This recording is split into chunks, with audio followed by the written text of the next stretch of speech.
It's a great honor to have Bill McDonough back with us.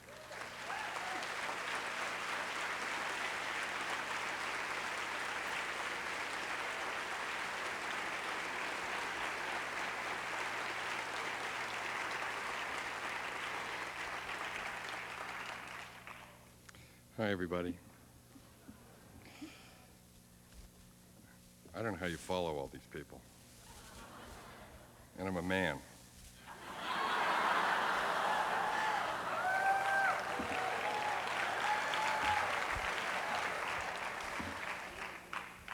Well, thanks. I'll do my best. I'm also a designer. And today I just want to talk briefly about the concept of design itself, because I think that design is the first signal of human intention. And as we look around today at the tragedies that we see in the making, we realize that we have to question, do we really intend for this to happen? Is this something we designed? And we should probably look at some retroactive design assignments and realize that perhaps it's time for some new ones. I'm going to ask you to join me as a designer so that I'm going to present the problems we're working with and ask you to help me solve them so you can see what we have to deal with every day. But I can tell you this. There are two fundamental questions we find ourselves asking ourselves over and over again while we're designing, and they are these. How do we love all of the children of all species for all time?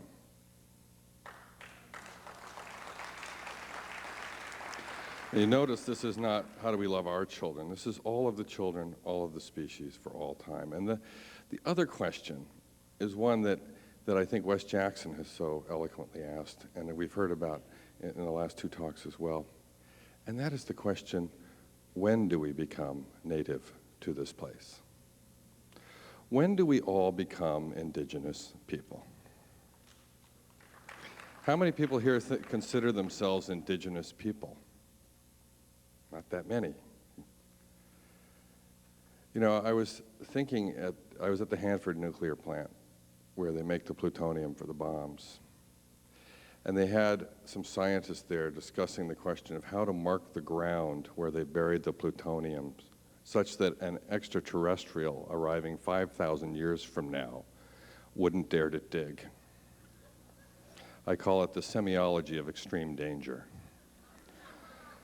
And it's an astonishing design problem, can you imagine? But what is also interesting, that the native peoples, the Yakima, were there for another meeting, and they bumped into the scientists during the breakout session, and when they found out what they were doing, they started to laugh. And they said, you know, you really don't need to worry about this. We'll tell them where it is.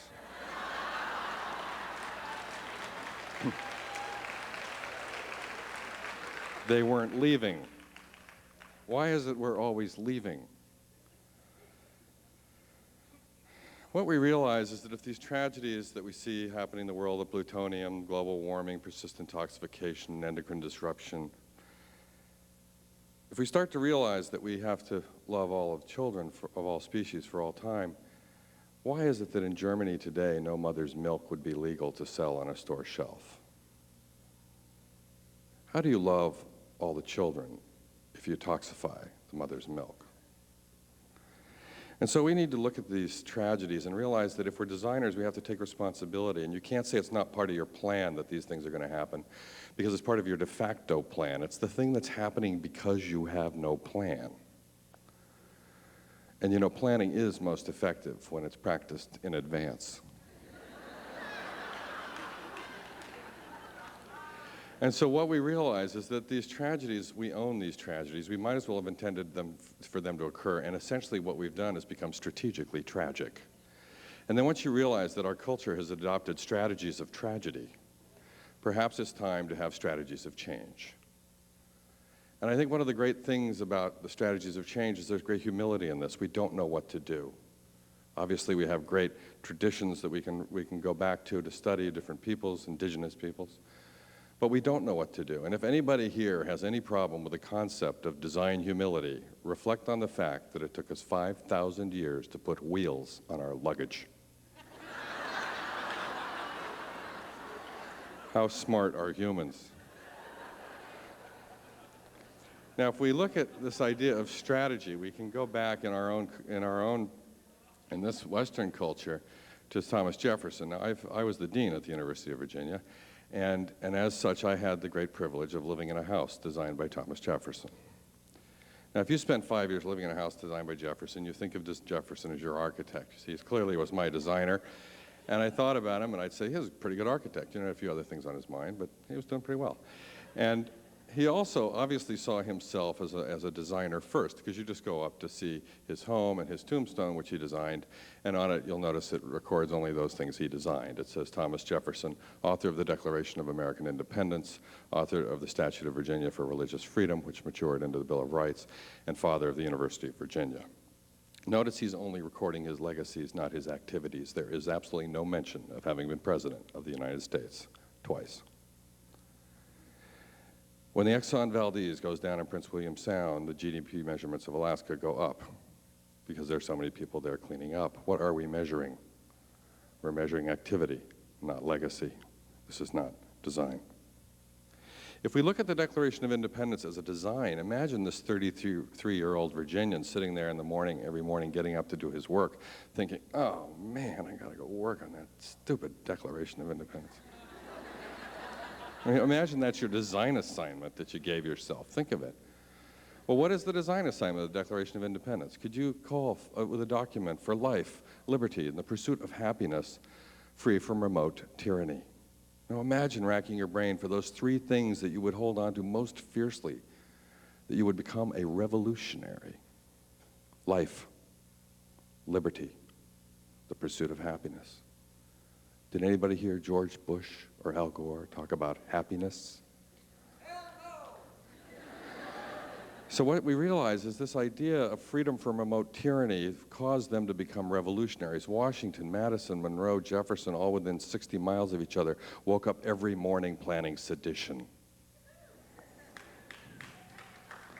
I think it's time for a new revolution.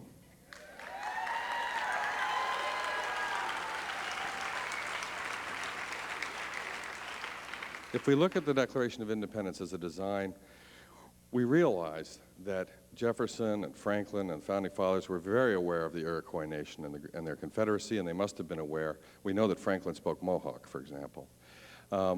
If we look at the tradition there and we realize that the great peacemaker instructed the chiefs to make all decisions on behalf of their seventh generation, Oren Lyons tells me people forget the second half of the instruction, which is even if it requires you to have skin as thick as the bark of a pine.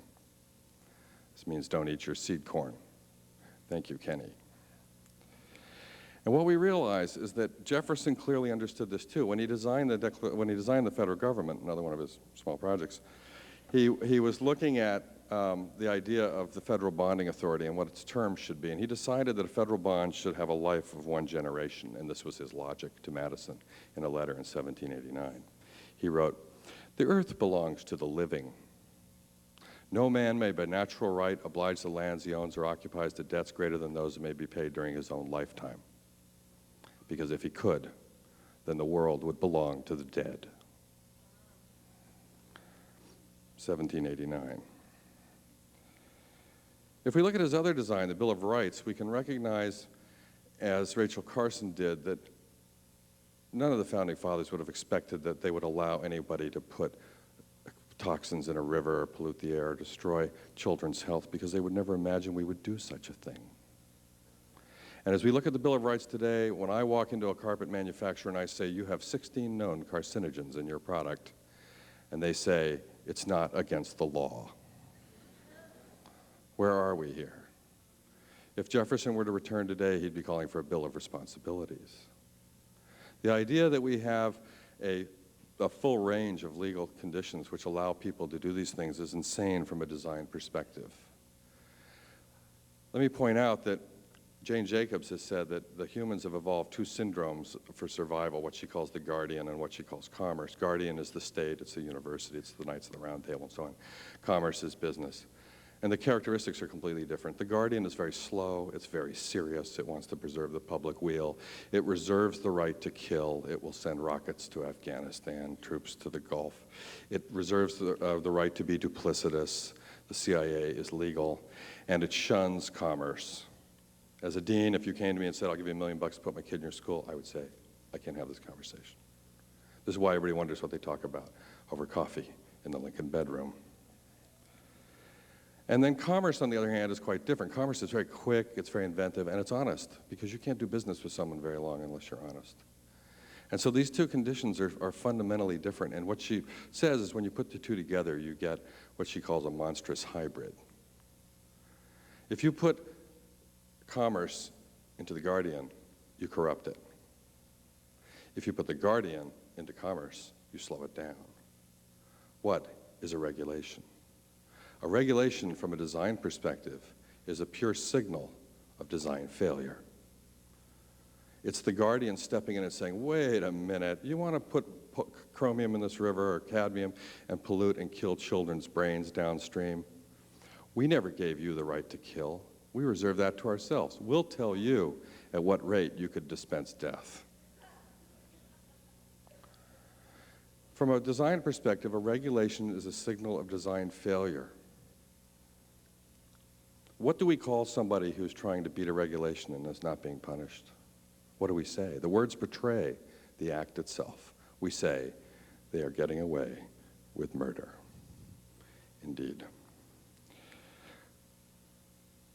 His third design, the University of Virginia, is still there. He got a lot of complaints from the state legislature that his 10 professors in these houses, one of which I was living in, were always arguing with each other. They didn't understand that. He said, in revolutionary times and in education, we require the fierce clash of ideas. Well, if we look at this idea coming out of the Enlightenment of natural rights, then we also at this point in our history have to have a new enlightenment, which is the rights of nature. And if we look at the tradition of rights, as Jefferson did, of Anglo-Saxons, it was noble males. Then in his Declaration of Independence, 1776, white, landowning Protestant males of a certain age, only 6% of the population. Emancipation, then suffrage, welcome aboard ladies, 1922. Native Americans vote, 1923. Civil Rights Acts of the 60s. And then in 1973, the first time human beings gave something other than a human the right to even exist with the Endangered Species Act. Well, if we look around today, we realize that the question now is the rights of nature and the endangered ecosystems. Look what's going on at the Everglades. And so we need to understand what nature is. And in 1838, Emerson engaged this question before, just at the cusp of the first industrial revolution. And his question at Harvard was, if humans are natural, are therefore all things done by humans part of nature? And his conclusion is that nature is those things that are immutable, what he called the unchangeable essences, the things were too big for humans to affect. And his examples were the oceans, the mountains, and the leaves. Well, I think we now understand that we can't affect these things and that the whole concept of away has gone away. Remember, you used to be able to throw things away?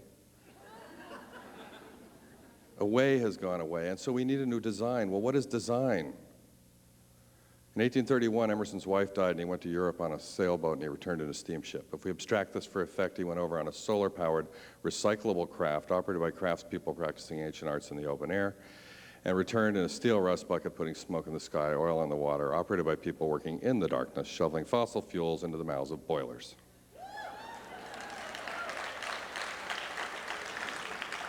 The terrifying thing is that we're still designing steamships. We are here, the sun is shining gloriously outside, and we are here in the dark, shoveling fossil fuels into the mouths of boilers and creating nuclear isotopes so we can sit here and talk about global warming and nuclear isotopes. We need a new design. It's what I call the boat for Thoreau, which is ironic because all sustainability, like politics, is local. And Thoreau didn't travel very much. When he was asked why he didn't travel much, he said, "What do you mean? I have traveled very widely and conquered."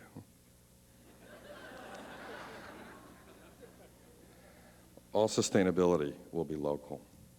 Well, who's going to do this then? If we can talk about ships and we can talk about leaders, we can talk about leadership, well, who's going to lead? You are. Peter Senge at the Sloan School of Management tells the CEOs that come in for the learning laboratory, who is the leader on a ship crossing the ocean? And the answers he gets are captain, navigator, and so on. He says, no, it's the designer of the ship, because you could be the best captain in the world, but if the ship isn't designed to be seaworthy, you're going down. We need a new design. Designers must become leaders. Leaders must become designers.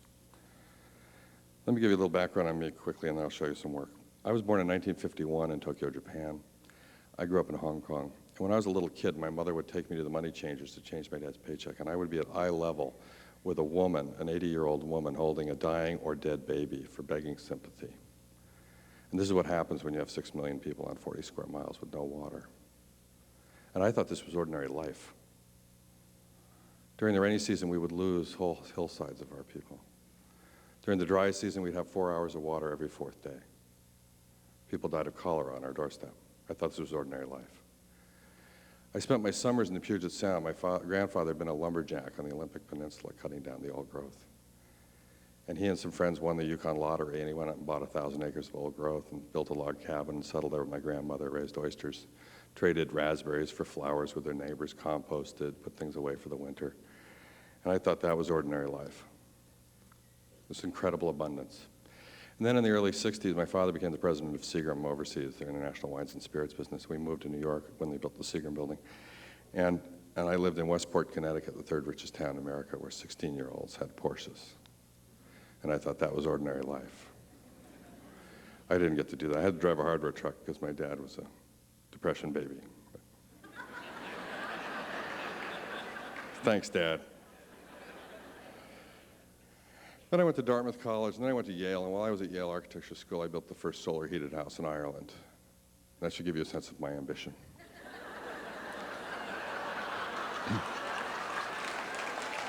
There is no sun in Ireland.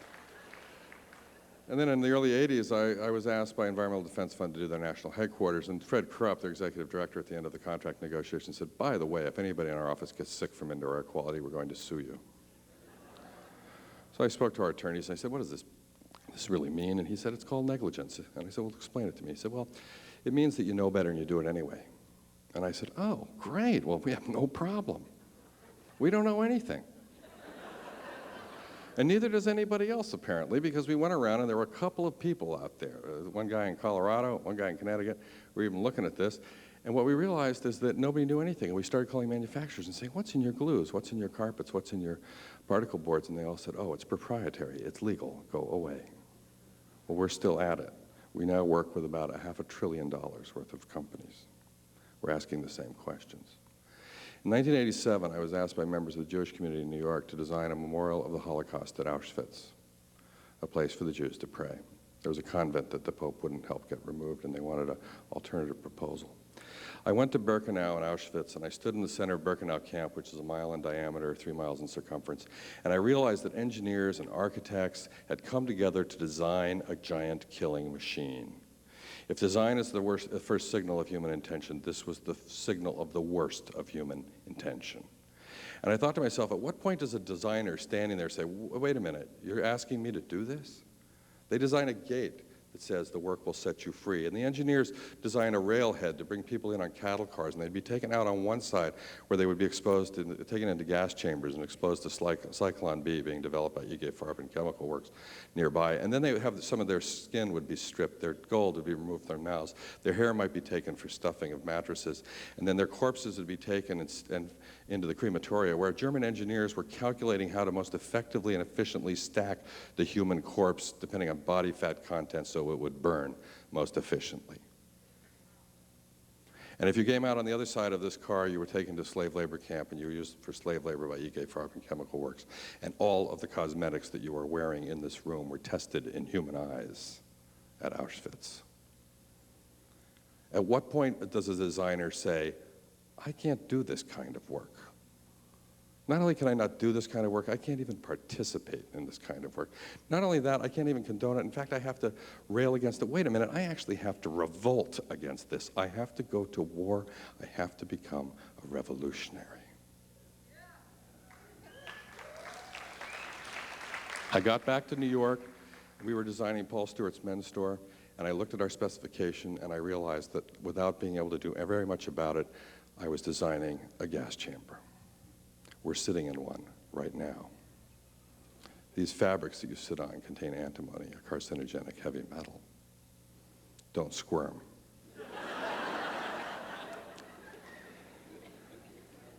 And I realized that if I looked at the first industrial revolution as a design assignment, it would have to look like this. And while I give it to you now, you're all the designers, I want you to reflect on this, and while I'm giving it to you, think about Birkenau, think about Auschwitz, think about design as intention. I would like you to design an industrial system for world culture that treats nature as its enemy to be evaded or controlled, that measures prosperity by how much of your natural capital you can cut down, dig up, bury, burn, or otherwise destroy, measures your productivity by how few people are working, progress by your number of smokestacks, if you're especially proud to put your names on them, destroys biological and cultural diversity at every turn with one-size-fits-all solutions, requires thousands of complex regulations to keep you from killing each other too quickly, and while you're at it, produce a few things so highly toxic they'll require thousands of generations to maintain constant vigilance while living in terror.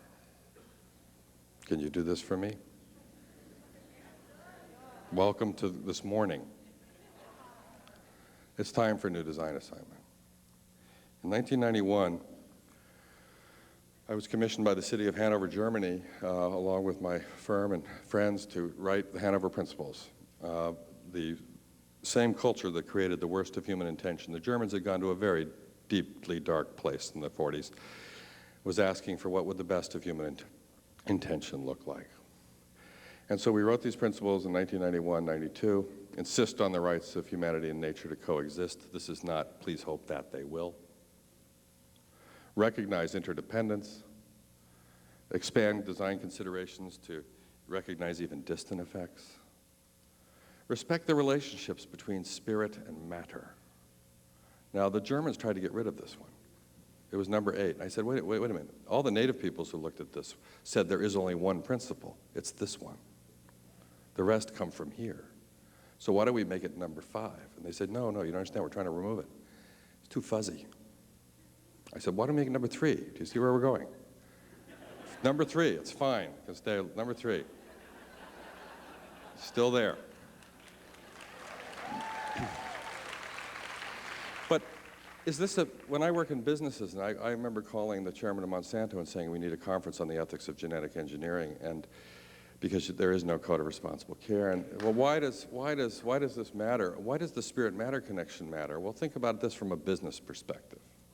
If you cross BT with plants, with soy and so on, what have you just done? You've crossed the animal kingdom with the plant kingdom, something God never tried to do. At what point is the world's largest market, Hindus, unable to eat American food? When can you no longer be a vegetarian? That's an interesting question. That's a business question. 6 weeks later, they started burning Monsanto crops in India. How about the Human Genome Project? Do you know that they put the human genome into swine to create medical sera for humans? That's very interesting. What happens to the pigs? Did you have human genome for breakfast this morning? Do you think somebody might want to ask you if you want to become a cannibal? Does it matter? Accept responsibility for the consequences of design. Create safe objects of long-term value. Don't tyrannize the future. Eliminate the concept of waste. I think this is the one that rang for most people. This is not minimize waste. This is not efficiency. Remember back, this is 1991. This is before Factor 4 and all that kind of stuff. This is sort of when eco-efficiency was just about to be launched at the Earth Summit. This is eliminate the entire concept of waste. Rely on natural energy flows. Nature doesn't mortgage the past or the future. Understand the limitations of design, be humble, and seek constant improvement by the sharing of knowledge. Let me show you some projects. We design with 3, thank you. If you want a copy of the book, just let us know. We're at McDonough.com, and we'll send it to you. It's for insomniacs. It's a 70-page tract. Put you right out. I think they have some here, actually. Anyway, we use waste equals food, use current solar income, and respect diversity. Why are these important? Let me do the last 2 first. Respect diversity and use current solar income. Think of Einstein as a poet, right? Now imagine the sun is energy, it's physics, and the earth is mass, it's chemistry. And the two come together at c squared, and guess what happens? Magic, we get biology, the single photosynthetic cell, our common ancestor. It becomes sentient, and it develops spiritual consciousness. Isn't that amazing? And then all heaven breaks loose on the planetary surface, And all of a sudden, we have more and more species, more and more niches being created, occupied by more and more species, and it's fecund, and it grows, and it grows, and it grows, and growth is good. Now, ask a 6-year-old, is growth good? And what we realize is that the big debate between commerce and the environmentalists today is growth, no growth. What a ridiculous debate. And commerce is saying we have to have growth for the engine of commerce, and the environmentalists are saying growth is destroying the world. Well, isn't really the question, what do you want to grow? I mean, wouldn't we rather grow prosperity and not ignorance? Wouldn't we rather grow intelligence and not stupidity? Wouldn't we rather grow health and not sickness? What do we want to grow? Growth is good. See, in this context, asphalt is 2 words, assigning blame. The criteria we use are different than most people. We use cost, performance, aesthetics, the same one everybody uses. You know, can I afford it? Does it work? Do I like it? At architecture school, we obviously reverse this. But the next 3 we add are, is it ecologically intelligent? Is it fair? And is it fun? Now, what was interesting the other day for all you San Francisco people here with the internet and so on, is the other day I was with Michael Dell, because Michael Dell's adopting our protocol for Dell computers, which is going to be quite interesting. And I was sitting there and I was reading him this, and I went, isn't that amazing? I just realized something. Ecological intelligence is life, justice is liberty, and fun is the pursuit of happiness. And he said, you and Jefferson are interesting people, but you forgot the most important thing. I said, really? What's that? Bandwidth.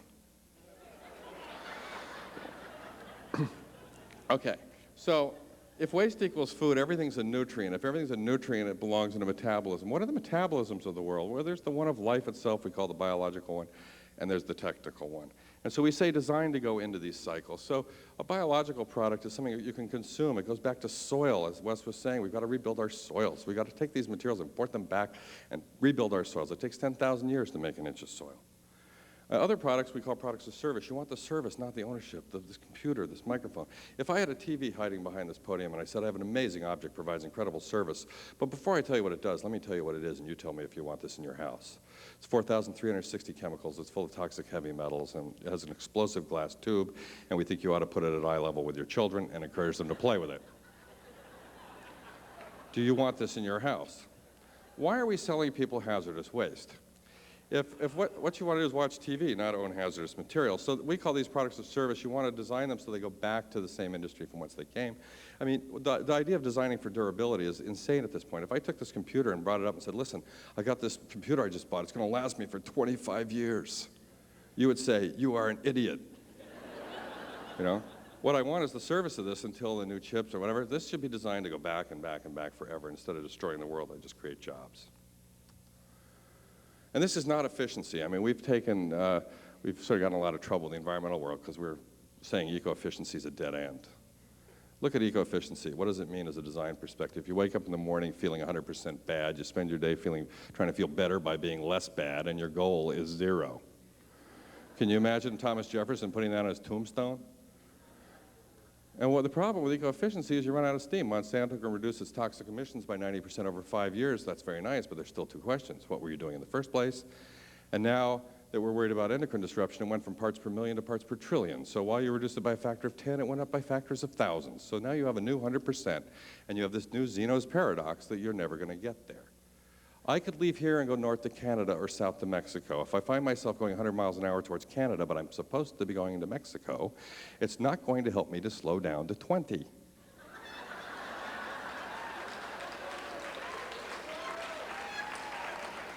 You see, nature's not efficient. You don't look at a cherry tree in the spring and say, oh my God, how many blossoms does it take? I mean, can you imagine Mozart being efficient? I hit the piano with a 2x4, bang, got him, all at once. There's nothing about efficiency that humans delight in. Can you imagine an efficient Italian dinner, a little red pill and a glass of water? Okay. So what we want to do is celebrate the abundance of the natural world, but those cherry blossoms going back and become trees. We want to close our cycles. It's too bad the first industrial revolution was invented by Northern Presbyterians. They have to bury everything, including their emotions. What we're looking at is those are my people. It's okay. Um, what we're looking at is the idea of celebration of abundance instead of the bemoaning of limits. Let's just imagine we're 10% sustaining and we want to go to be 100% sustaining. Now notice I'm not saying sustainable. When I won this award from Clinton at the White House, the press all came up because I was the only individual there and said, "Oh, Mr. Sustainable, what does it all mean?" And I felt like, Mr. Natural, remember that? And I said, I'm not that interested in sustainability, really, because if it's just the edge between destruction and regeneration, if it's a kind of maintenance, is this exciting? If I said to you, "Yeah, are you married?" And you could say, "Yes." And I said, "What's your relationship to your spouse like?" And you said, "Oh, sustainable." Who cares? I mean, what we're looking for is fecundity. We're looking for sex. We're looking for children. We're looking for blood. We're looking for things that move. So, is that a male thing?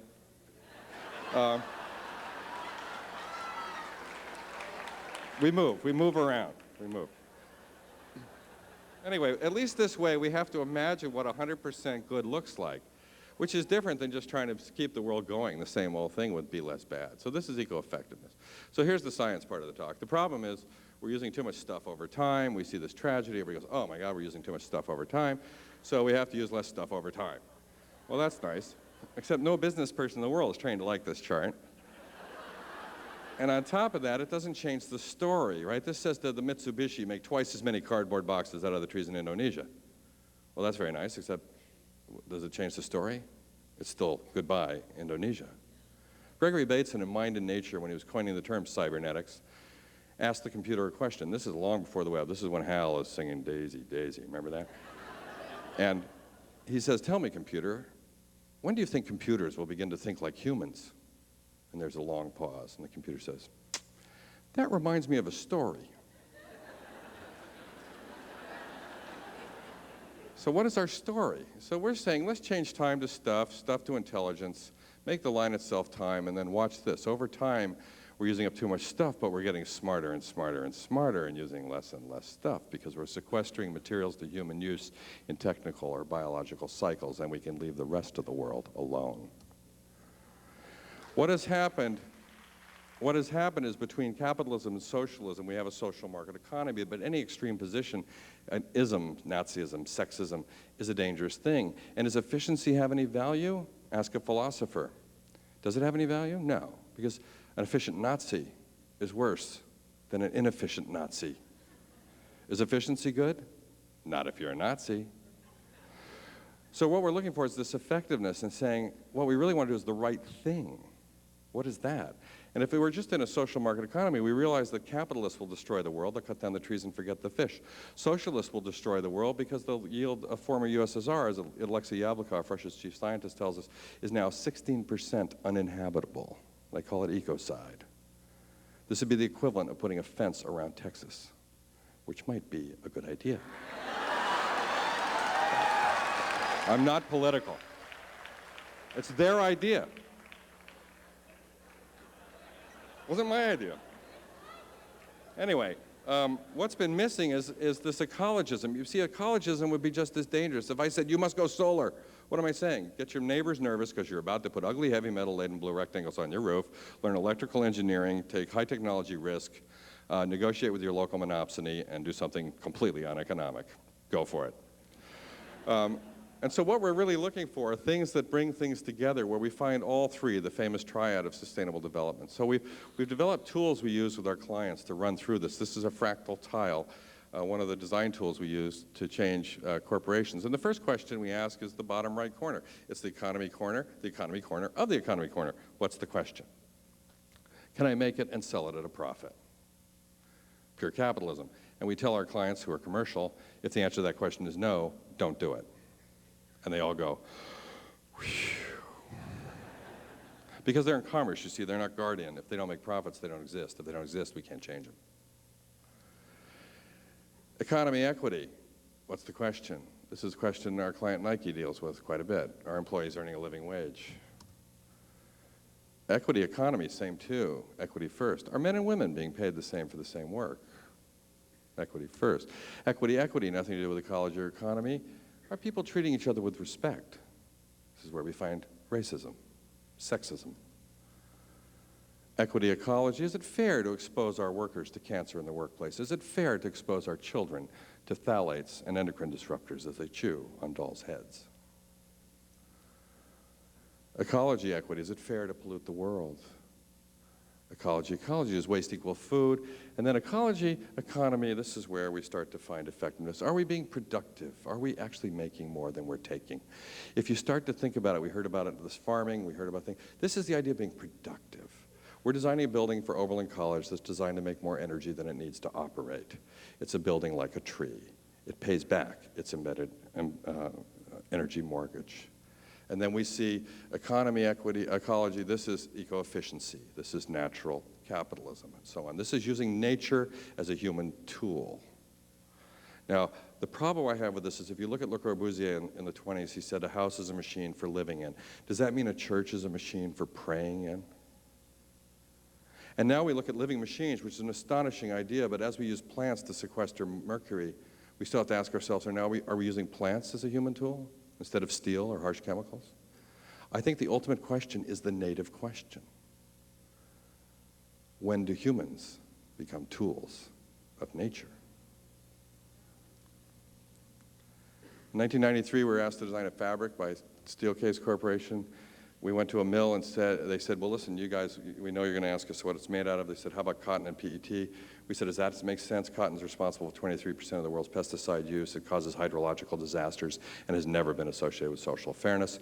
PET is full of antioxidants, UV stabilizers, plasticizers, and antimony residues from catalytic reactions.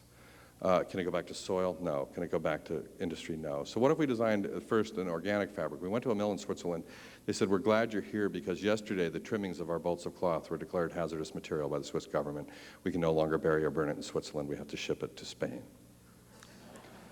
And you realize you've hit the wall of the first industrial revolution when your trimming is declared hazardous waste, but your product can be sold.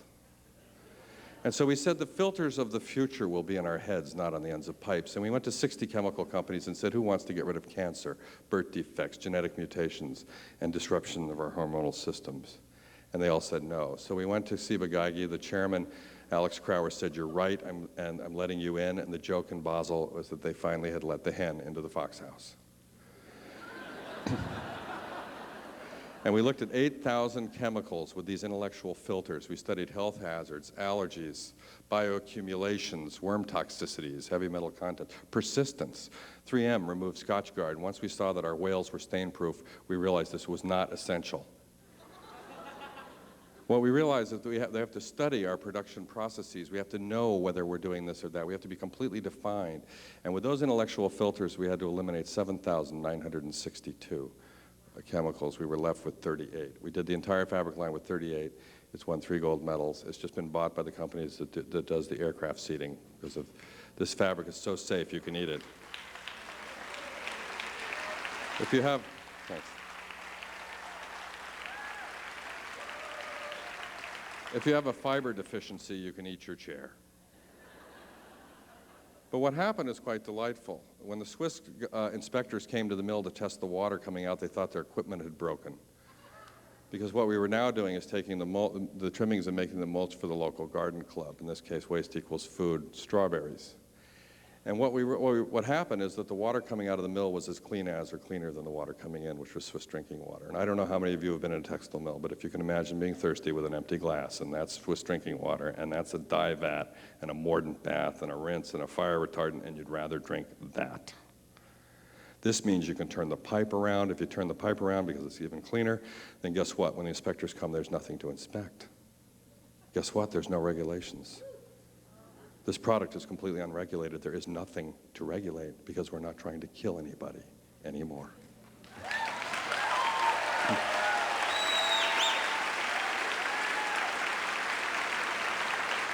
Can I keep going here? Am I right? I'm going to keep going. All right. We're applying this to the carpet industry. Yesterday, one of the largest carpet companies in the country has joined some other companies that have adopted our protocol. Carpets will become products of service. When you buy a carpet, what you want is acoustics, comfort, and so on. But the product should be designed to go back to the industry forever, and that's what's being done. We're doing work with Nike. We're postulating that the future of a shoe should be that the soles would abrade. Instead of being terrifying for worms, it would be healthful. And the uppers are would be new polyesters that are infinitely recyclable. We're designing shower gels that make the fish happy when it hits the water. We're looking at automobiles and studying their flows to understand how many materials are going through the actual recycling, which is really downcycling. And we're positing cars that become cars again forever. We're able to issue environmental statements which track every molecule moving through a company and show how we're using the tool to create constant improvement. For buildings, we've designed factories for Herman Miller at one Business Week's Design for Business Award, the best building in America for business. Performance is up 24%, same number of people. They're delivering $30 million to the bottom line every 6 months. The building costs $15 million to make. We gave everybody fresh air and daylight. They wear Aloha shirts and make furniture, and performance is up. Go figure. For the Gap and San Bruno, we designed their corporate campus, and we said, wouldn't it be wonderful if the roof was an ancient landscape of grasses of this area and the Quercus agrifolia. So we won the competition with a building where if the birds were flying overhead, they would look down and say, oh, it's our people. The roof undulates so that the people inside feel like they're working under a cloud all day. We use nighttime air to pre-cool the building so that everybody can use 100% fresh air and daylight all day long. So it's not efficient building. See, we just won an award from PG&E as one of the most efficient buildings in California, but we never designed it to be efficient. The building it was competing against was a building that was designed to minimize daylight and minimize fresh air. This is 100% daylight, 100% fresh air. Why are we designing these buildings? For the building or for the people? Sustainably harvested sycamore from the Menominee tribe of Wisconsin. This is a roof. For Nike, we've done a new corporate campus. It's the largest geothermal system in Holland. It's designed for photovoltaics and grass roofs. It recirculates its water. We put the running track over the front door because it's Nike. Just do it.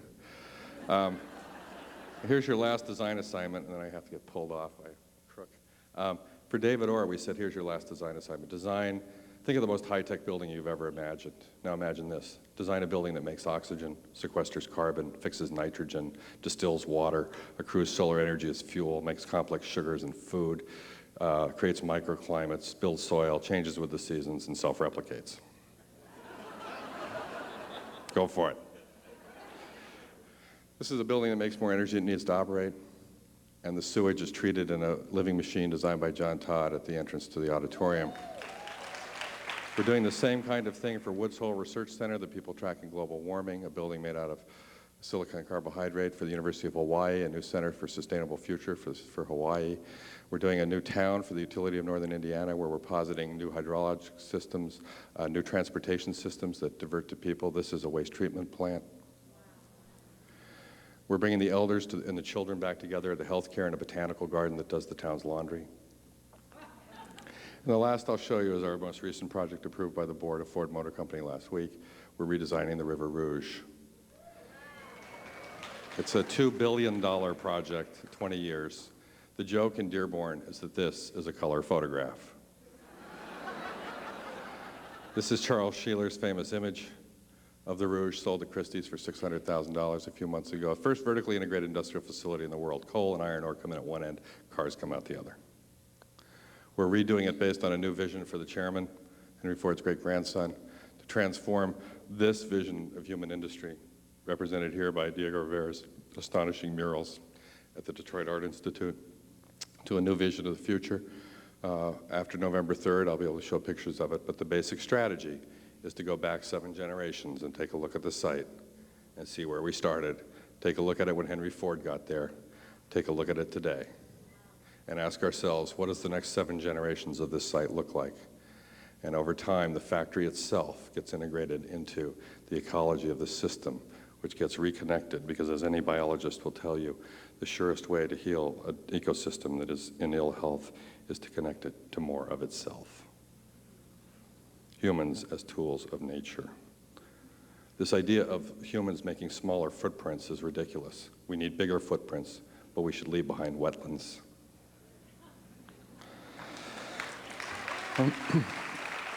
So I have to close. At the end, I think what we can do now is delight in the separate thing that makes us human. We can celebrate the abundance of the natural world. We can celebrate our children instead of bemoan their coming. We can study the fact that the thing that makes us special is we have intentionality, we have creativity, and we have hope, and that we celebrate the wonders of nature and allow our children's children to celebrate life liberty, and the pursuit of happiness, free from the intergenerational remote tyranny that is us and bad design. Thank you very much.